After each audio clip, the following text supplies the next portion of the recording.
Muito bem, vamos dar início aqui ao capítulo 4, tá? O capítulo 4 trata da prevenção e reparação de danos, certo? Ele é dividido em 5 sessões e nós vamos falar agora da primeira sessão, que é de proteção à saúde, ou seja, o bem mais importante que o consumidor tem é a vida, é a saúde, é a integridade física, tá? E o Código de Defesa do Consumidor, ele não vai se preocupar só em reparar os danos que são causados, né? Ele vai tentar também evitar que esses danos aconteçam, tá bom? Então, a gente vê aqui o mapinha, artigo 8, artigo 9, artigo 10, tá? Vamos começar aqui. Seção 1, proteção à saúde e segurança, artigo 8º, tá? Produtos e serviços colocados no mercado, você pode ver aqui as referências, tá? Nós já vimos aqui essas normas. Não acarretarão riscos à saúde ou segurança, exceto os normais e previsíveis, tá? Você quer um exemplo disso aqui, gente? Observem aqui ao lado, ó. Esse carro aqui, né? O que acontecia? De acordo com certas situações, né? O consumidor às vezes não tinha tanta atenção, se confundia, ele ia fechar um dispositivo que tinha no porta-malas e ele acabava decepando o seu dedo. Né? Imagina você, né? Aí na sua casa você vai sair mais tarde, você vai sair no seu carro, você vai abrir o bagageiro, né? E você mexe lá no dispositivo e você vai acabar como esse senhor aqui, ó, que teve a cabeça do dedo decepado, né? Você inclusive pode colocar, né? Pode pesquisar aqui no YouTube, você vai ver uma entrevista com um consumidor que teve o dedo decepado, né? Por conta desse projeto inadequado desse veículo, tá? Então observe aqui, gente, ó, produtos, no caso um carro é um produto, não acarretará riscos à saúde ou segurança, tá? Exceto normal e previsível, ou seja, esse problema aqui, gente, esse risco aqui que o consumidor desse carro passou, ele é normal e previsível? É normal e previsível você fechar o porta-mala de um carro, né? Mexer num dispositivo e sair com a cabeça do seu dedo decepada? Não, na verdade. Então, assim, o que aconteceu? O fabricante desse carro, no início, alegou isso. Olha, observe aqui essa imagem, gente. Nós prestamos todas as informações ao consumidor. Observe aqui na parte final do artigo, ó. Obrigando-se, em qualquer hipótese, a prestar informações. Ou seja, os riscos normais e previsíveis, ok, pode, né? Porque tem produto que não tem jeito, vai ter que ter risco, né?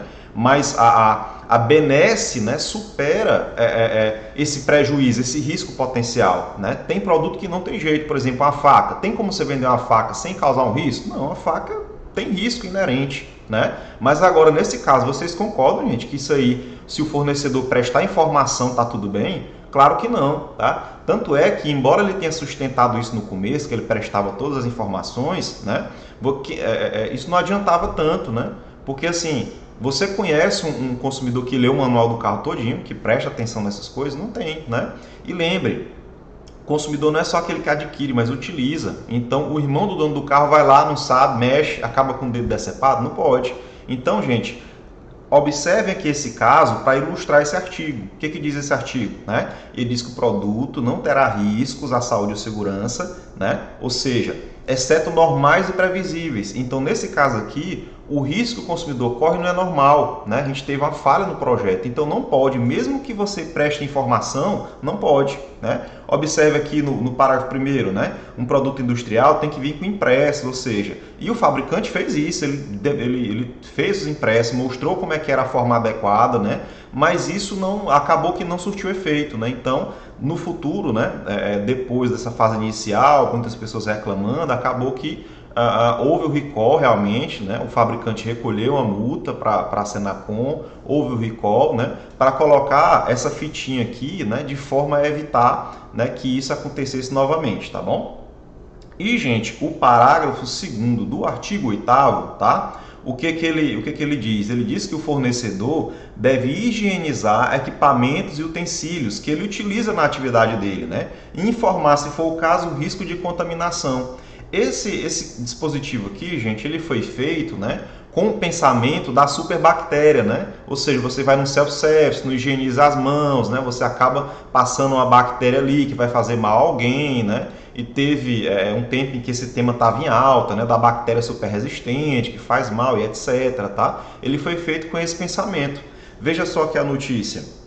Restaurante deve indenizar 10 mil consumidora por sushi contaminado. Ou seja, a consumidora ingeriu o sushi do estabelecimento, né? E logo em seguida passou muito mal, né? E foi diagnosticada com salmonela, né? Então o juiz entendeu que havia nexo de causalidade, ou seja, que ela pegou a salmonela lá, né? E a consumidora alegou exatamente isso. Olha, eu comi o sushi, né? E logo depois eu passei mal, né? Então a consumidora alegou o quê? Que os utensílios não estavam devidamente higienizados, né? Que os produtos não estavam devidamente adequados, né? E eu não sei aqui o caso concreto, mas o que deve ter acontecido? A consumidora alegou, você lembra do artigo 6º, inciso 8º? A consumidora alegou, né? E o juiz provavelmente inverteu o ônus da prova. Então o juiz deve ter dito assim, olha, restaurante, você deve provar que a consumidora está errada. E o restaurante deve ter se esforçado para provar, né, que ele faz a higienização correta, né, que ele trata os alimentos adequadamente. E a partir dessa prova, se o juiz entender, né, que houve a prova concreta, bem direitinho, o juiz vai decidir de acordo com a prova. Se ele entender que não ficou tudo muito bem provado, o que pode ter sido o caso, porque como é que o estabelecimento vai provar que naquele dia, né, ele higienizou direitinho? Difícil, né? Então, mesmo sem que aquilo esteja totalmente provado, o juiz vai dizer, eu vou ter que decidir para algum lado, né? Então eu vou decidir a favor da consumidora. E foi isso que aconteceu, tá certo? E percebam, gente, que embora esse dispositivo tenha sido feito provavelmente pensando nas bactérias, né? Ele talvez até tenha servido para a questão do coronavírus, né? Nós temos a promotoria de Piripiri, que recentemente aplicou multas, né, a um supermercado que não estava higienizando corretamente, né, os seus estabelecimentos, os seus pontos comerciais, tá bom? Então, esse dispositivo ele não é tão utilizado assim na prática do dia a dia, mas você vê que ele é interessante sim, que ele tem, né, uma aplicabilidade prática, né, embora não seja tão frequente, certo?